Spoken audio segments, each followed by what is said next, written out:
What's going on, ladies and gents? Welcome back to another SLA video, folks. Happy Sunday night. This is pre-recorded. That's right, I got my handlebars. I got a fucking shave. Look at me. I'm old as shit, bro, with my white beard. That's not about me. It's not about me today, guys. We are going to talk about our boy Igris. You know what's crazy about Igris? This whole fiasco with Igris becoming nothing other than a dark breaker has got everybody up in arms. People are actually forgetting that Christopher Reed is coming out in like literally 4 days, and everyone's been focusing on January, the new year, and Igris. And speaking of Igris, I do want to do a little bit of a deep dive, not too much of a deep dive, but enough of a shallow, let's call it a shallow dive into what Igris was during human form, what got him to where he is.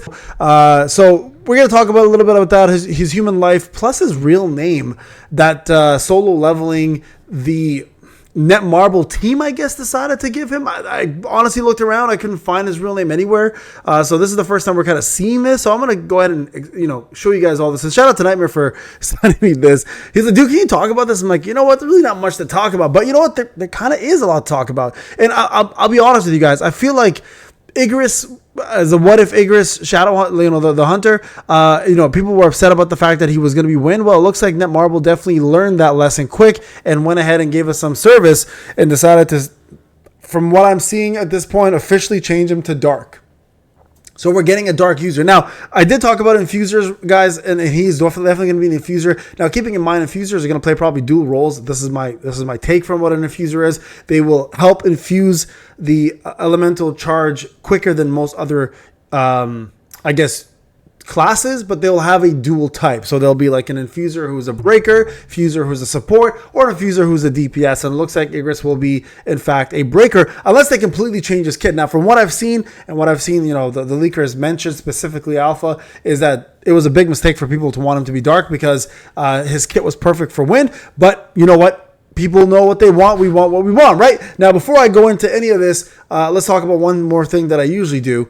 And that is the Content Creator Program is back, baby, for another season. Guys, don't forget to hit that support button. It's absolutely free. Codes are being given out on a daily basis, and we have more codes on the way. All you got to do is click that support button, guys. Gets you into the program for this season, and once the season's almost to an end, all you got to do is an extend for another season, and you will continue to get codes. It's absolutely free. It supports me. It supports you, and we get, as a community, something of a bonus to help us get extra resources. So, guys, remember, it's pinned to every single comment and every single video, plus every single description, so don't forget to hit that button. Now, let's talk a little bit about this. Now, shout out to Nightmare for sending me this. Love you, bro. So, I guess he wrote this, so I'm going to go through this. Who is Sian Halat? So the Korean developers of Solo Leveling Arise game. If you don't know what I'm talking about, they actually mentioned this name while they were talking about Igris. If you go back and watch my translations on my full review, I laughed at that. I was like, who the hell is this? And then it was Igris's picture pop. I'm like, oh shit, that's his real name. And nobody knew that, right? So in the context of Solo Leveling Arise game, and I want to mention this is not canon. I don't think it's canon at least, but it is for the Solo Leveling Arise game. It's a what if hunter. Sian Halat is the official name given to the human form of Shadow Soldier Igris, as revealed by the developers during the recent live stream. He's not a developer himself, but a character within the game's lore. Clearly, we all know that, obviously, right? The developer mentioned a couple different things. Identity. Sian Halat was Igris' human form before he was killed and raised as a Shadow Soldier by Sun Janu. He's scheduled to be released as a playable Dark Elemental Hunter in January, presuming January 2026, based on the sources and dates. That's what I got here. Now, here's the other parts that we have to kind of talk about. All right, now this is about 2 years ago, which is interesting to me that this was 2 years ago. So this has actually been posted, I believe, from Sundrip Wu. Shout out to this man who put this together. This is from Solo Leveling Arise. So Igris' backstory. I'm going to read this out to you guys because I think it's pretty damn cool to see Igris go from what we know him as a shadow, Sun Janu's first shadow, as a matter of fact, and honestly, in my opinion, arguably his most loyal shadow, to what he was like a human and how he got to where he got and why he was protecting the throne when Sun Janu entered this dungeon. So there's a couple really big important things to take from this. Number one, this is what he looks like, obviously, as a shadow, right? We all know his classic look is also there. You guys can see Igris as human form now. We have seen Solo Leveling form, right? We kind of know what he looks like beforehand. So there's the red right there. And then now we obviously know that he looks like this, right? So this is right here. Alucard looking mother effer, pretty much looks like Dracula's son Alucard. And I mean, he looks incredible. But let's talk a little bit about what made him, like, where did he come from? Where did he come from? What is he? What made him who he is? And I think this is a very good, like, explanation of exactly what you need to know. So this Igris story is actually from the Solo Leveling Arise exclusive team. So I don't know if this is part of the light novel. I know there's light novels out there. I honestly have not read them, so I'm sorry. Right away, people are going to be like, oh, but he's not a real fan. Listen, guys, I've read the manhwa, the full. I have not read the. So this was great, though, because I read numerous various versions of this story, but it all became the same at the end of the day, right? So before becoming a shadow, Igris was human. His godlike swordsmanship brought him wealth, honor, and popularity, but he considered them nothing more than an annoying accessory. Igris wanted to achieve more. Although he already possessed skills that no one could surpass, he believed that somewhere there was an opponent who would bring him more excitement and thrill than he had ever felt in his life. Goku complex, Vegeta complex, all of this shit. All the usual, I'm too strong for everybody.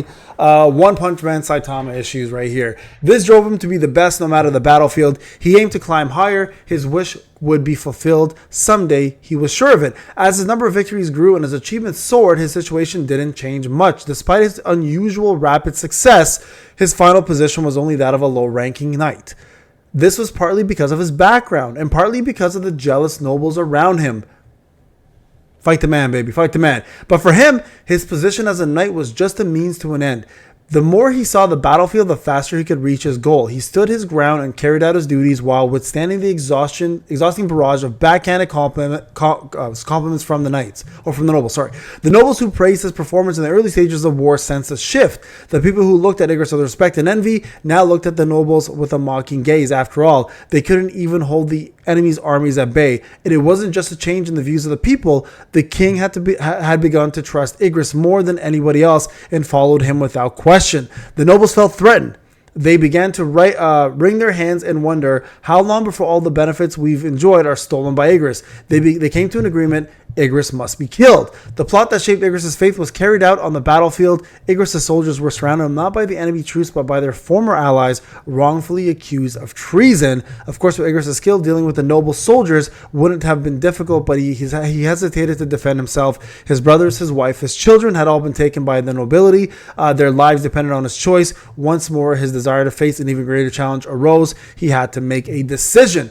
He turned and saw his child. They looked just like him. They reached for him, and in their green eyes, he saw himself, ruined beyond the point of no return. The passionate knight once pursued his honorable goal was no longer there. All that remained was a monster in blood-stained armor, grinned like a ghost. Damn, is that why the red? Yo, listen, that part right there, if you don't know Dracula's lore, like Vlad Tepes, like he wears, literally, I'm going to show you guys here. Like if you look at Bram Stoker's Stoker's Dracula, Vlad Tepes armor, like literally it is identical, bro. I think this is where the inspiration came from. It must be, right? Because I mean, legitimately, this is Igris' armor. So I feel like this story kind of goes to show that at the time, Vlad Tepes was perhaps the original inspiration for this story, especially for that last part right there. He had become so overwhelmed by bloodlust that he hadn't even realized he had lost in the will to improve himself. Now he's a little bit of a murderer who killed for pleasure. This wasn't the legacy he wanted. Just once more, he wanted to feel how he felt when he was young. The sword he'd used for so long in the battlefield was used to kill him. He writhed in agony, admitting to a crime he never committed. In his last moments, he saw his family fall to the blade. He thought everything would end with his death, but he was merely the beginning of his bloodshed. The last thing he saw was his child's hand reaching for him as they fell lifelessly to the ground, then wandering in the darkness. Igris raged at those who took everything from him and waited for a time to take revenge. When a voice said "arise," as if understanding his long-held resentment, he realized that moment had arrived. Now he thought, I can finally put an end to this. Embracing his old grudges and fulfilled desires, Igris became a shadow and took upon his sword again. God damn! That is a story. So this is the original lore. Apparently the author is cooking. So this is a little bit of lore for you guys in terms of Igris. Now, Igris to me is my favorite shadow. There is no other shadow on this list that remotely that comes close. Doesn't matter who you are.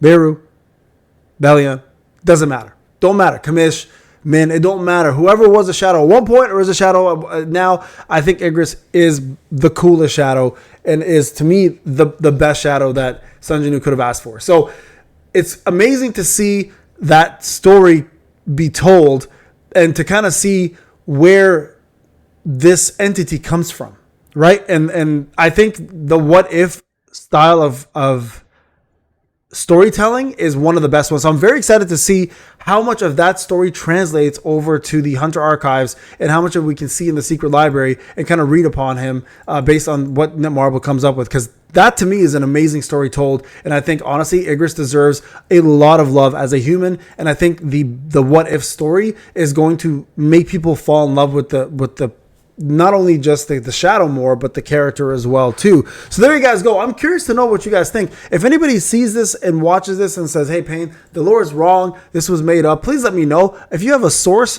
based on this, I've been looking around and everything I've read and like online has literally been this exact kind of lore. So it was nice to kind of find something that summarized it all. And I think this was shout out to Sun Drip Woo, who put that on Reddit 2 years ago, and it cooked. It's still cooking, and I think it's a great way to again reintroduce a such an important character in the solo leveling world and bring them back with a little bit of storytelling and a little bit more life to a shadow that we've only known in death. All right, guys, thank you so much for watching in. Please like, subscribe, leave the notifications on. Don't forget to support your boy. I'll see you guys in the next video. Take care.